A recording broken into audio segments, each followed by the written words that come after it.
Bom, presidente, boa tarde a todos os vereadores, vereadoras, quem nos acompanha aqui no plenário, funcionários da Câmara Municipal de Araraquara, um prazer sempre voltar aqui e falar nessa tribuna. Começo hoje desejando meu feliz aniversário para a nossa madrinha, deputada Alessi Brandão, que tanto nos orgulha com o seu mandato tão combativo à frente da Assembleia Legislativa do Estado de São Paulo. Ela que é um tesouro da cultura popular, da cultura paulista, e a gente tem o orgulho de tê-la nas fileiras do PCdoB.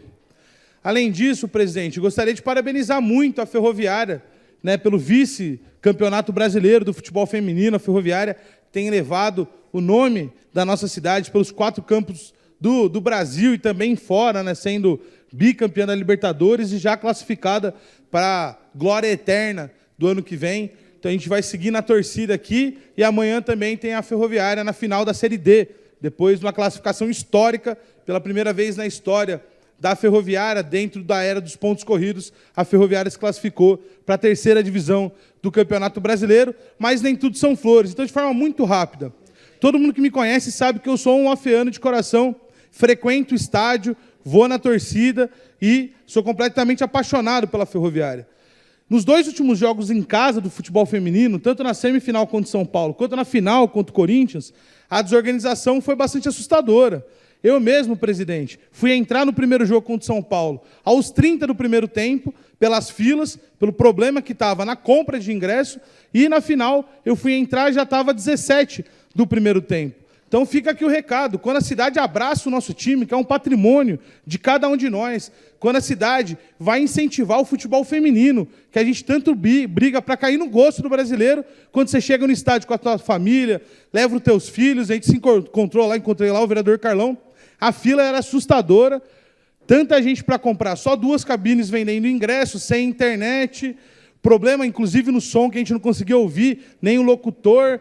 Então, assim, fica aí para a gente refletir, para a gente pensar, quando a gente tenta construir efetivamente um futebol que seja abraçado pela nossa cidade, sobretudo de futebol feminino, o torcedor é super maltratado. Então, estou colocando aqui porque eu entendo a Ferroviária não só desses aí que se acham donos, porque eu penso que quem é dono da Ferroviária é quem paga o ingresso, quem compra a camisa, é quem assiste o jogo, quem chora na derrota e quem comemora a vitória. O torcedor é dono do clube, então estou colocando aqui porque entendo que Araraquara é dona da Ferroviária, cada um e cada uma tem direito de poder se posicionar. Então eu fiquei muito triste de ter chegado lá e ter sido tratado daquela maneira como todos os torcedores da Ferroviária, com fila, com demora. E só uma coisa, no jogo contra o São Paulo, todo mundo sabe que o estádio tem um lugar que pega sol e tem um lugar que faz sombra. Quem vai na Arena da Fonte sabe. A diretoria colocou a torcida no sol, enquanto o outro lado, que fazia sombra, não tinha ninguém. Então, assim, você vai pedir para a família ir esse jogo da Ferroviária para ficar mais de 1 hora na fila e depois 1 hora no sol, sem passar água, porque acabou a água no estádio. Bom, dito isso, queria contar também para cada um de vocês que, no feriado agora que se passou, eu tive o prazer de ter sido convidado para participar do Congresso da União Estadual dos Estudantes, a UE de São Paulo, que foi realizado agora nesse último final de semana na cidade de São Carlos, e a gente pôde debater uma série de questões, e eu trago elas aqui porque penso que também atinge a educação de Araraquara, sobretudo a educação superior, e gostaria de colocar aqui os 3 grandes debates que a gente pôde ter durante esse Congresso de Estudantes, a UE, que é a minha casa, na qual eu tive o orgulho de ter sido vice-presidente dessa entidade histórica, presidente. Todo mundo sabe que a reforma fiscal vai mudar a reforma de recolhimento no Brasil, e dentre elas, o ISS, ICMS vão deixar de existir e eles passarão a integrar o IVA. Qual que é o problema? Hoje, as universidades estaduais paulistas, elas recebem 9,7% da alíquota do ICMS. Com essa nova forma de contribuição, a gente não sabe como vai ficar o orçamento da USP, da Unesp e da Unicamp para o ano que vem. Então, a partir de 2026, quando vai ser completamente implementada a reforma, a gente não sabe como que serão pagas as contas das universidades estaduais paulistas. E daí vem a grande discussão. Primeiro, a gente não está concordando com a forma que Tarcísio tem encaminhado isso. Ele quer resolver isso na canetada, sem dialogar com os estudantes, com os professores, e com servidores das nossas universidades estaduais. Lembrando que o Estado de São Paulo é responsável por mais de 50% de toda a produção científica do nosso país.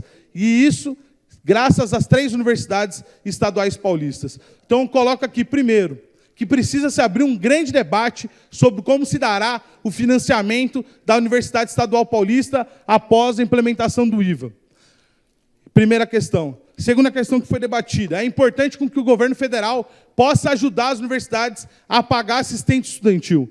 Porque com a política de cotas, hoje o estudante preto, pobre, da periferia, da escola pública, entrou na universidade, mas agora ele precisa ficar. Então, as universidades só não conseguem pagar as bolsas, as creches, o bandejão e a moradia. Precisamos de ajuda do governo federal.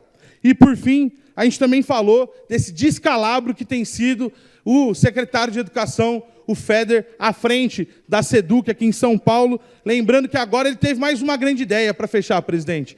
Ele resolveu inovar, e aí, para resolver o problema de você ter os alunos faltantes, agora ele quer expulsar os alunos que têm 15 faltas consecutivas. Então, ao invés de resolver o problema da educação paulista, o governo de São Paulo segue fazendo um monte de lambança, porque eles não entendem nada de educação. Obrigado, presidente.